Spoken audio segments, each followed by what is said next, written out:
هلو السلام علیکم زما د ټیک ټاک ملګرو السلام علیکم څنګه خیریت ته وخت سات چې دین لکه اخته تیریږي دا تاسو د ښکاری دا وګوره دا ونی بوټي چې بولاړي دي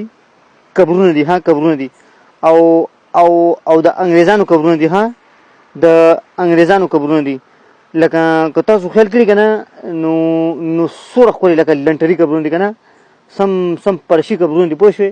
اخو هم ګوره چې په خبره چې د انګریزانو سم مزار بینو پوه شوې نو زه خو چې اول تېرېدم نو کابو دوکه شوم من لږ سکې دوکه شوم خبرې ساتله مې لاس اوچتوم ما چې دعا وکړم خو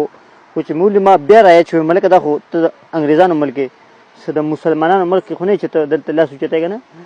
نو شکر دی چې زر رایاد شو پوه شوې نو خو دا ده چې دلته ګورې شپې چې راشي که نه نو انګریز خو به یېرېږي انګریز به شپې دلته یېرېږي خو زمونږ خلک نه یېرېږي ولې انګریز به ځکه یېرېږي چې کو دلته ناڅاپه چې ته یو انګریز د قبر نه راپاڅېدو که نه نو هغه به انګریزۍ کې خبرې کوي څه پښتو کې خبرې نه کوي سادهګانو هغه به پښتو کې خو هله نه ورځي که نه انګریزۍ کې به خبرې کوي نو انګریز سړی به تېرېږي نو اوس لکه فرض کړو لکه زما په شان پښتون که راولې که نه د شپې نو که انګریز راپام شي د قبر نه نو هغه خو به انګلیش کې خبرې کوي زه په انګلیش ته پوهېږم ته نو لکه زه په انګلیش ته پوهېږم نو هغه که ډېر ما یری رایي که نه نو زه به یېرېږم نه ځکه چې په انګلیش زه پوهېږم نه نو لکه څه به ویرېږم که نه نو لکه دا هسې زه دلته تېرېدم نو ما راشه زما د ټیک ټاک ملګرو ته قبرونه وښایه چې دي وویني چېرې څنګه لنټري قبرونه دي که نه د دې انګریزانو